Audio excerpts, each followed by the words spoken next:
To me, it was kind of just like another middle finger to conservatives, to the MAGA, crowd, to my base, everything. Yeah, for Kid Rock, Bad Bunny having a message up on the Jumbotron, in English, by the way, that said, the only thing more powerful than hate is love, was like Bad Bunny giving the middle finger to Kid Rock. If that's how you felt, I think you need to reassess yourself and, your values, because that's pretty weird. Now, the headliner of Turning Point USA's All-American halftime show on Sunday was on Fox News last night to give his review of Bad Bunny's Super Bowl halftime show. Like most people, I didn't understand any of it. It's quite disturbing that you didn't understand anything you were seeing, Kid Rock. That's really weird. But yeah, for those who were annoyed, because they don't know the Spanish language, so they didn't know the words that Bad Bunny was singing, they could switch over to YouTube and watch Kid Rock perform.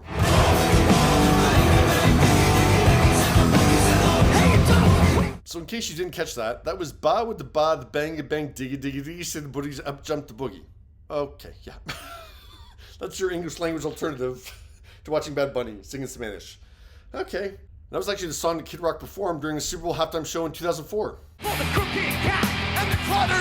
I don't fault that kid for, doing the Super Bowl, getting in front of a global audience. I fault the NFL for putting him in that position, and Turning Point for having to come out and have an alternative for people to watch. It's just poor kid.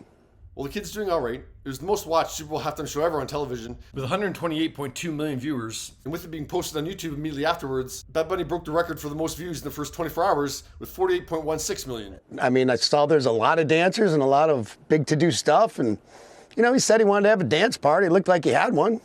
Not my cup of tea. And the spectacle of Bad Bunny's halftime show was flawless. Like, all the technical elements came together beautifully. And yeah, it's all live. They don't get a take two, and they don't get the delay either if they're not ready. They got to go to a certain time.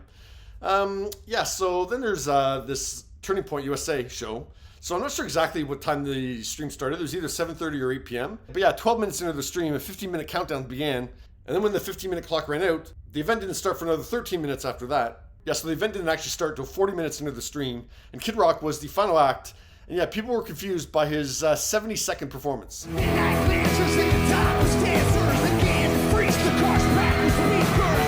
Yeah, so there's a lot of things going on there. So Kid isn't doing the vocals the whole time, which he admitted on Fox News last night. Rapping my song and I'm taking breaths and my DJ's filling in the other parts of it. But then also the audio is slightly out of sync, and then the editing between the cameras doesn't match up either.